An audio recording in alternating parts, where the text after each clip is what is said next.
Hi you puddins, my name is Sade Page, also known as What Page Is It? And today I'm going to be reviewing Vampironica Book 1. Just a disclaimer, if you hear a noise or any chewing or any randomness or the metal wheel turning that's right now, I have a pet chinchilla named Yeti. And he gets very excited when I film because I do it in my bedroom and he's here in my bedroom. So, if you hear the occasional noises, you know why. He's saying hi. Now, this did come out a while ago, but I just picked it up over the weekend and I read it all in a day, and it's not that long, but honestly, I'm pretty hooked, and I want to share with you guys why I liked it so much. What it says on the back of the book is, when Veronica is bitten by a centuries-old vampire, her thirst for blood threatens to turn Riverdale into a haven for the undead. Will she put an end to the vampire threat or give in to her bloodlust? Will she? We don't know. I mean, I know, but I'm going to share it with you. So basically what I'm going to share with you within this book is I'm going to go through what happens in chapter 1 and a little bit throughout the storyline without giving away too many spoilers for you. In the first chapter, Cheryl Blossom is throwing a pool party, obviously, and is asking the jocks to do some body shots, because, I mean, it's Cheryl Blossom. Hello. Suddenly, Cheryl's party is crashed by a very ugly-looking vampire who obviously shows signs of being a messy eater with blood all over his face. All of a sudden, Veronica shows up looking like Buffy the Vampire Slayer, but if you look closely, you'll notice that Veronica has fangs. Say what now? Then, suddenly, she has claws that just come out, and she uses it to slash across the face of the vampire. Then she breaks out her wooden stake. A true Buffy moment right there. Just as things are looking up, another vampire comes in and attacks her, and they all, both ugly vampires, throw Veronica into a pool. Just like Jaws, all we see is blood. And then a head. And then we see Veronica walking out of the water with two vampires in hand with big red eyes and fangs. Cheryl is just as shocked as I am to see Veronica walk out of the water with a dead vampire in each hand, dragging them out of the pool. Only to say, hey Cheryl, cool party. What? What? Why? And then she has her glowing red eyes and the fangs to match. Veronica is basically a vampire hunter that's a vampire, so like Angel 2.0. That's my takeaway on this. Okay, I know it was a wild intro, but let's take it back 3 days before this epic pool party. Betty and Veronica are still fighting for the attention of Archie Andrews. Betty, however, bested Veronica this time and has a hot date night with Archie. They're gonna watch scary movies, if you know what I'm saying. Just kidding, like we weren't all innocent in high school.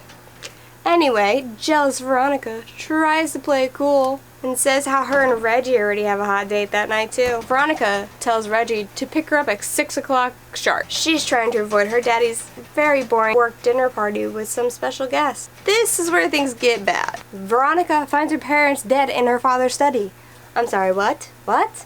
What happens? How does this happen? She runs up to her dad to see his neck has 2 puncture holes on his neck and gushing out blood.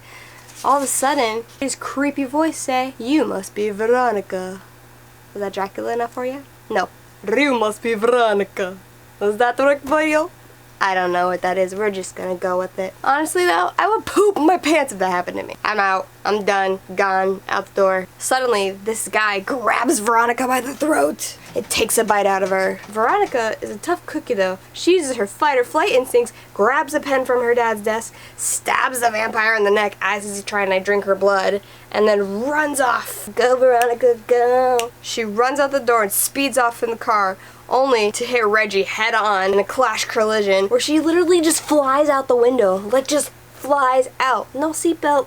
Buckle up. Safety first, kids. Hello. And then Reggie was texting and driving, so he couldn't even swerve out of the way. Thankfully, he was smart somewhat and was safe in the car, but just a little banged up. As Veronica suddenly miraculously stands up, she's making her way back to Reggie, who's still in his car, and she's plucking glass out of her arm and realizes that she's like healing like the Wolverine over here. What is this, some X-Men type shit? What is happening to Veronica?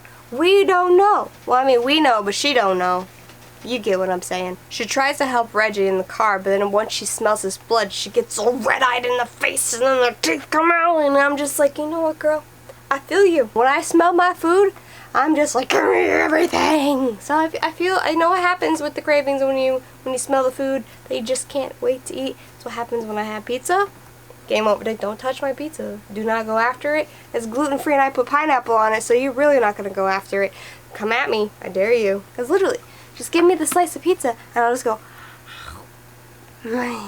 Later on throughout the rest of the book, Veronica teams up with Dilton, who helps her figure out that she's a vampire, which type of vampire changed her, what she has to do to cure herself and her family by basically killing the big bad, not Dracula. There's a bunch of action scenes. I think my favorite thing within the whole entire book is when she's out shopping, and this is like some weird fantasy dream thing, or deja vu. Not deja vu, but she's like daydreaming or has like a nightmare where she's shopping, looking at handbags, looking at this one, looking at that one, that she hears Betty, Jughead, and Archie talking shit to her, and she looks around, they're all freaking like headless, placed in the freaking bag area as if they're part of the display. Can you imagine seeing your best friends just like and like talking heads? No, I can't. But it's a funny looking cartoon drawing though. That's very entertaining to me. I'm morbid. It's fine. It's fine. Totally fine. But Vampironica, I highly recommend. 10 out of 10. Would read it again. Until next time, guys, I hope you guys enjoyed this crazy video. A little something different.